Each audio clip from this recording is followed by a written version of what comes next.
How was it transitioning from, 3,000 plus hours of effectively Cessna 172 time into something like a Hondajet?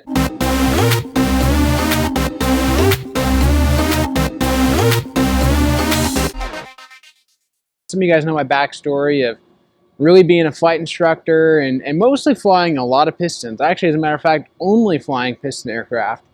And that ranging from something like a 172 or a Piper Archer or Warrior through things like 210 or progressing into something like a Baron or a Seminole.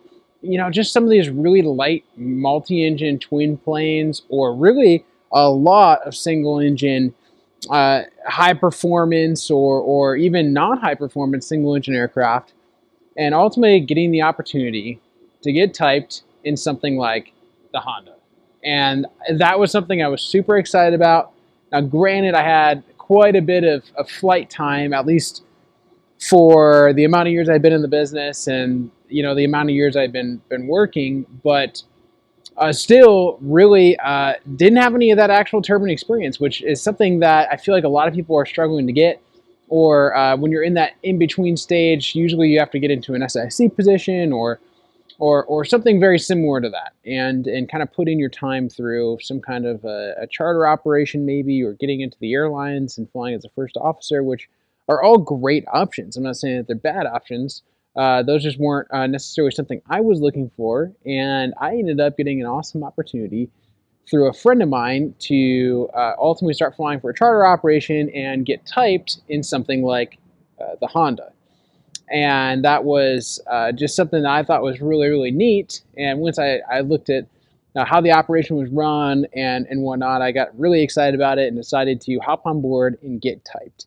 And that's kind of where we start the story today. Is I jumped on board, I got typed in the aircraft. What does that process look like? That's one thing that I think a lot of people are really intimidated about, is how difficult was it to get typed? What was it like flying a jet for the first time? How was it transitioning from 3,000 plus hours of effectively Cessna 172 time into something like a Hondajet that is obviously just completely different setup, and just a much faster paced aircraft is what I'll say.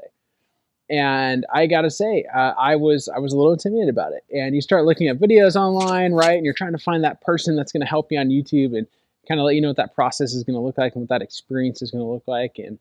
And really, I personally didn't find a ton on Hondas.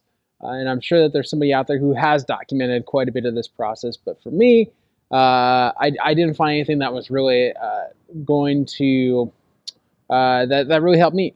And so what that process looked like, I started going through my ATP, CTP training, and start looking at that whole process and what that's going to look like, and start really learning about jet aerodynamics and things like Mach numbers, and really just also start at the same time learning all the memory items for the Hondajet, and starting to memorize all the different aspects of the Honda, right? And getting comfortable with that. And that is all super, super important.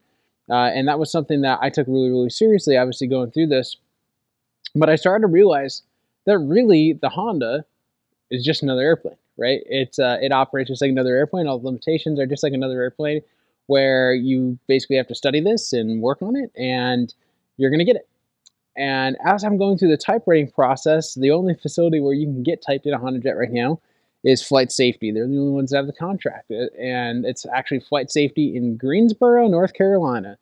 And actually, when I started this whole process of getting sent out to Flight Safety in Greensboro, they were the only flight training center for Hondajets really in the entire world. So worldwide, everyone's going in there for their initial training, their recurrent training, and you sit down and you look at the initial training, and it's this 3-week process, right? And I think a lot of people look at that, they're like, oh my gosh, it's 3 weeks. That is a ton of time, and it is quite a bit of time. And that can be good and bad. If you already have a type rating, it might be a little redundant for some. But if you don't have a type rating, it can be really beneficial. All the information that they cover and talk about, It's a great segue into the jet world. And if you don't know much about Hondas, they are just incredible planes to transition into from coming from a piston aircraft.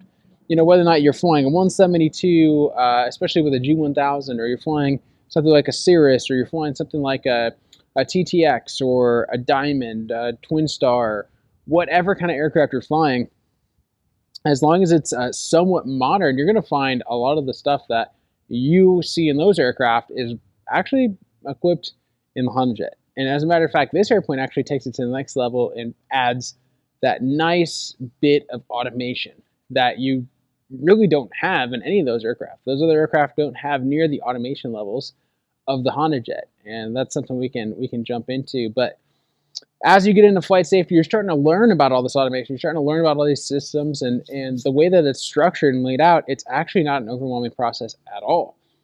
They do such a good job of making it broken down into bite-sized pieces. And the Flight Safety Greensboro facility is just a first-class operation. They really do everything just excellent, and really bring you up to that level. And then you start thinking about, okay, so I'm just going to fly a sim for a week, and then I'm going to get certified to go operate this aircraft. And what's that simulator going to feel like? And is it actually like the real airplane? And I have to say, coming out of that sim and jumping into the real airplane, it is very difficult to notice too much of a difference between that sim and the real airplane. And I'll say this, for some of you guys that have been into, or you have a type rating and you've been into some of the flight safety simulators, you're probably freaking out right now watching this and saying that is absolutely ridiculous. That's not true. But for myself in that initial type rating process, I have to say I had a really difficult time telling much of the difference between going from the sim to the Hondajet. And the key word there is going from the sim to the Hondajet on an initial type rating. It is very, very similar, very, very close. There's just a couple of little nuanced differences that I think you'll notice right off the bat. But after I got into the airplane, I will say, for those of you guys freaking out in your seat right now, saying, well, that's not true, Taylor, that's not possible. The sims are nothing like the real airplane. They are very similar to the real airplane, otherwise it wouldn't be certified for you to get a type rating in it. But I will say, after you've flown the aircraft for a couple hundred hours, and then you go back and you start doing recurrent trainings and whatnot in the simulator, you do notice some of the bigger differences. And yes, it does feel different, but when you're going from initial type rating into the real airplane, it is very, very difficult to tell the difference. And the training is just so well done and so well prepped. And one of the biggest differences that I noticed coming from a piston aircraft, especially being a flight instructor in a lot of multi-engine airplanes, is in a multi-engine piston airplane, there's just so much time pressure on things. Time pressure in terms of emergencies and handling situations and handling the aircraft, and ultimately getting the airplane back on the ground is just so much more stress compared to operating something like a jet, where really that stress, that time pressure is basically non-existent. You know, there's a couple different things, really two different things that are time pressure related, and that's going to be a loss of cabin pressure or a cabin fire. Those are really the two big things that require immediate attention and immediate time sensitivity. Pretty much everything else is going to be just fine. Take a deep breath and just keep trucking along, pull out your checklist and work through it slowly. And unlike something like a Baron or a Seminole, where if anything goes wrong, if you lose an engine or some kind of emergency occurs, there is a serious life-threatening situation that needs to be acted upon now, you know, and there's a ton of memory items just to handle right now. And that is not the case with something like Honda, which is very, very cool. Makes your life much better as a pilot. So you're going through that sim training and you're going through that whole process. You come out with a type rating. How do you feel jumping in the airplane? Like I said, the plane handles so similar to the sim. It is such a nice transition. It's such a nice aircraft to sequence into, especially if it's your first type rating.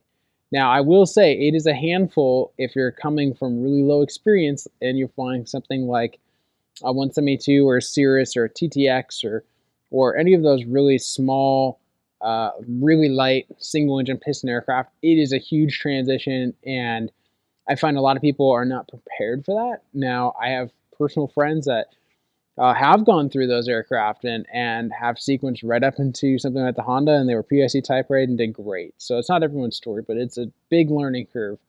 If you're just coming from those, just mostly the pacing, the speed at which everything happens is just so much faster than what you're typically used to.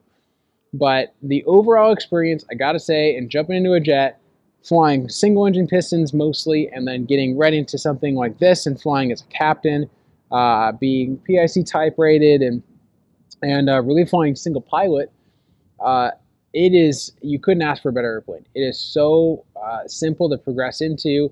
The automation is in all the right places, is what I like to say. It's like a car. It takes all the nuisance items away from you, and it gives you all the good items manually. You know, things that are absolutely nice to have manual and mechanical are, and the things that are nuisance items, is kind of what I call them, are automated in something like this. For example, lights are all automated.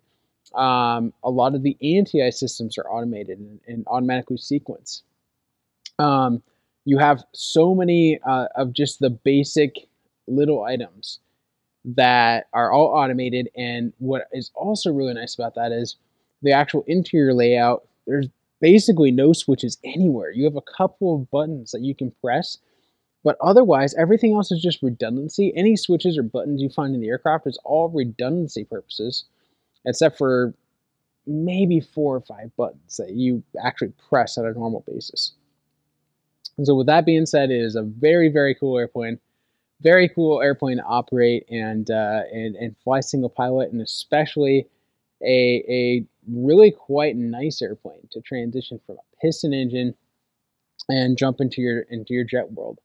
And the cool part is I think it's a great aircraft in terms of bridging that gap between going piston, jumping into jets, and, well, I mean, ultimately from there, maybe sequencing into your next jet and being comfortable with something like jet pacing and giving you that whole feeling. And then as you jump into your next plane, it gives you that ability to now just be able to focus on some of the specific procedures that are maybe a little bit more complicated in the bigger jets.